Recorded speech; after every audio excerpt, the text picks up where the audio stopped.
This episode is brought to you by the Toyota Grand Highlander. Life's journey brings constant change filled with exciting surprises and grand challenges. And with its spaciousness, power, and style, the Toyota Grand Highlander is more than a vehicle. It's your partner in embracing all life throws at you. From the spacious adult-sized third row to seating for up to 8 passengers, the Toyota Grand Highlander is up for every grand challenge. Learn more at toyota.com/Grand Highlander. Toyota, let's go places. It's the Smucker's Uncrustables podcast with your host, Uncrustables. Okay, today's guest is rough around the edges. Please welcome Crust. Thanks for having me.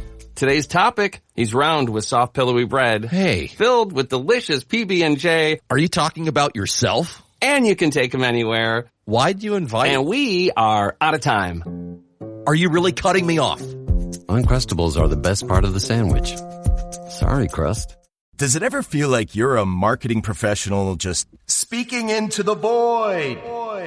Well, with LinkedIn ads, you can know you're reaching the right decision makers. You can even target buyers by job title, industry, company, seniority, skills.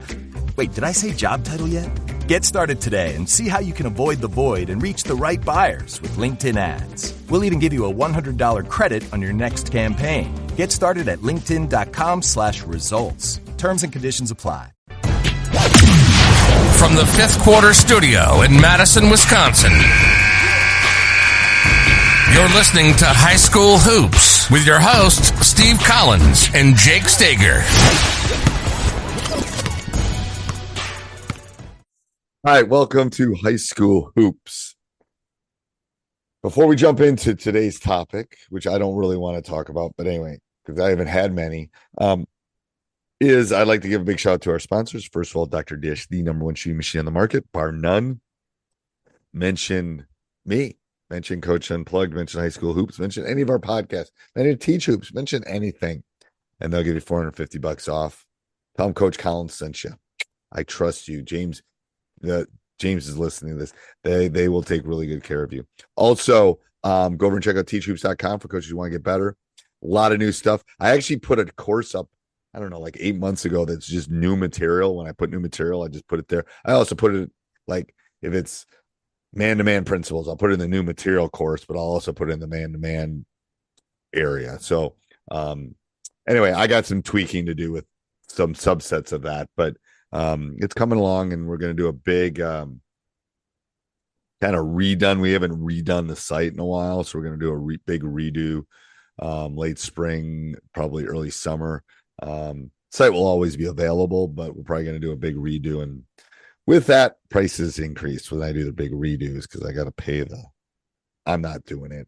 I'm a basketball coach, not a techie. Anyway, so what's today's topic, Coach? How to recover after a losing streak. I've had many. We are on a 3-game losing streak at home.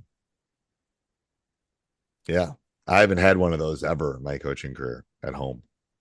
So what would your advice to me be? Well, I mean, I've had a couple of coaching friends that have been going through that too, not just you. And I had a conversation, and it's like, well, I've been in that situation too. And, there's obviously adjustments you can make offensively and defensively to support that, depending on who you're playing and, looking at some of those key things. But I guess I'm looking at is, are there any other things besides those that you can help support that? Well, I think, first of all, losing streaks happen. They do happen. They do. It's like part of the game. It's part of the game. It's like winning streaks. I think part of coaching is evaluating and reevaluating all the time. I mean, like literally, I have lists all over right now from our game last night, things that we need to do. So I think the definition of insanity is doing the same thing over and over and expecting different outcomes. Correct. So if you keep running man and you're on a 9-game losing streak, maybe man-to-man isn't working. Now, I don't know. That's just in general, maybe defensive, whatever it is. But I think you have to evaluate, and that's where outside evaluations, like you and I were talking for about a half hour about my team because we watched the game last night. And I respect your opinion. I want to know. Like, I don't want to, like, I'm not stubborn. I'm not like, I mean, if you saw my first teams, we ran flex and man, period. I was Bobby Knight and Dick Bennett, and that's all we were ever going to do. And then I've quickly learned out that I had some other players and we could do these things and this would be better and we could transition. And it's like you got to move with the times. Right. So I think you got to look at that in terms of the micro part of a season changing with the times too, I think. Yeah, and I also think it's what you look at and evaluate. So I think lineups are key. I mean, if you have certain kids, if you've been losing for several series of games, maybe tweaking the lineup is always a good idea. If you have I think at any point, if you're able to kind of light a fire a little bit, I think changing the lineup is a good idea if you need to. I also think the other thing is looking in when you're evaluating your practices. Are your practices relating? What you're doing in practice course happening in games? Did you have a good practice and did you have a good game? I think that's a big one too, is like, so if you haven't been practicing well, you're not been playing well, then maybe you need to find ways to make practice more competitive, or to find 2 or 3 new drills and add and find that as well. I think those are simple. Those are not like easy ways to really try to get away from, that losing streak that you can control. Right. I mean, some things you can't control. Johnny broke his finger or so and so. I mean, things happen. Or if you're a weaker team this year and you play 3 or 4 of your best teams in your conference, there's things you cannot control, but there are things that you can control, and it's about having the reasonable expectation based on the players that you have too. But I think, and then it depends. Like if you got a young team, it could be the simple fact of just doing something different. The mindset of taking a break from the game for a day and doing something else that's not basketball related. That whole mental health piece of taking the guys out and go bowling or something, and team building or something else that's not basketball related. Because I think in the middle of the season, if you're going through a losing streak, sometimes the last thing you want to do is pick up a basketball. Maybe you need to do something else. You kind of got to gauge where your kids are at, who your team is. But I think that's always been something that always has worked well for me. If I know that my players are kind of in a rut right now, we might do something that isn't basketball related. We might do something completely different, go bowling, go do a movie night, do something that's not even anything to do with X's and O's of basketball. Ryan Reynolds here from Mint Mobile. I don't know if you knew this, but anyone can get the same premium wireless for $15 a month plan that I've been enjoying. It's not just for celebrities. So do like I did and have one of your assistants switch you to Mint Mobile today. I'm told it's super easy to do at mintmobile.com/switch. Upfront payment of $45 for 3-month plan, equivalent to $15 per month required. Intro rate first 3 months only, then full price plan options available. Taxes and fees extra. See full terms at mintmobile.com. Well, like we were talking about when we were talking about my trip off the air and stuff, and that whole kind of stretch with that.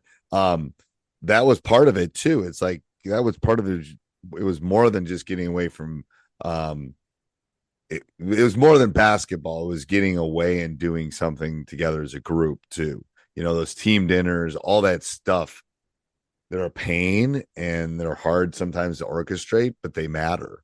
And I think they build relationships. And again, it's bigger than basketball. So can I say the last thing, and I thought about this on my notes, is as a stat teacher, don't you think starting looking at some of your statistics and your important factors and building that to help, repair a losing streak can be effective too?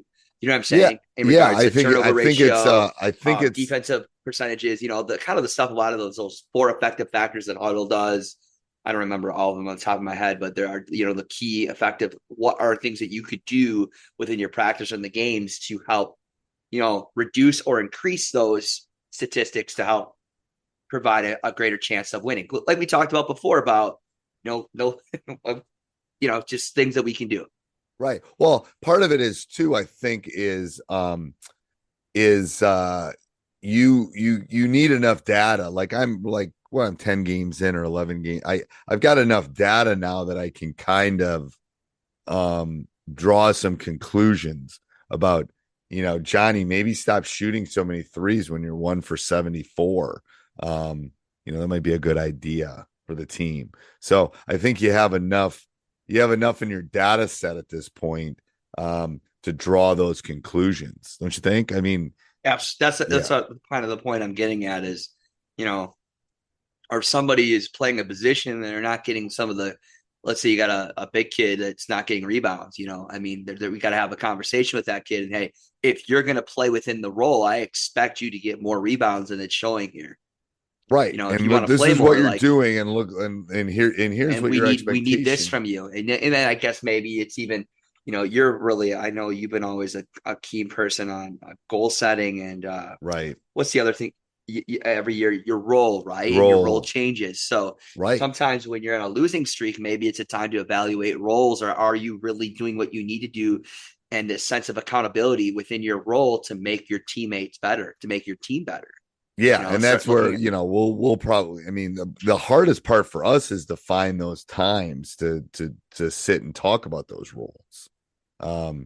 Usually we should have done, I guess we should have done that on our 36-hour bus trip, but it's yeah. Probably should have. That would have been actually, in retrospect, everyone was sleeping, but anyway, other than that, it's hard. It's really hard to sleep on a coach bus. You know that? It's really hard. Yeah. I've never been on a coach bus that long, so I don't know how to. You've never been on a long coach bus ride? When I was at college, it was like 3 to 4 hours the longest. Oh, so then you just sleep sitting up. Yeah. Yeah. But when you're in it that long, that's got to be hard. Oh, it's brutal. And the big bodies. It's got to be very brutal. Oh, the big bodies even have a harder time, I think. I agree. Oh, for sure. If I was 6'6" on a bus, that'd be terrible. Oh yeah, you can't get comfortable. That's the problem. This is why that's some of the reasons why I'm glad I'm not that tall sometimes as I get older. I know. Be glad you're average. Be glad you're average. That's right. Yeah, it's average. All right. Until next week, Coach. All right. See you soon. See ya.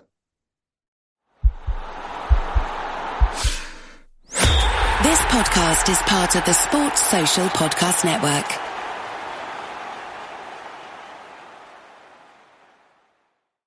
Stop by Sherwin-Williams and get 30% off select paints and stains May 2nd through the 12th. It's the perfect time to transform your space with color. Refresh your home inside and out with colors that make every space feel brand new. From cozy interiors to stunning exteriors, we've got the perfect shade for your next project. Shop the sale online or visit your neighborhood Sherwin-Williams store. Click the banner to learn more. Retail sales only. Some exclusions apply. See store for details.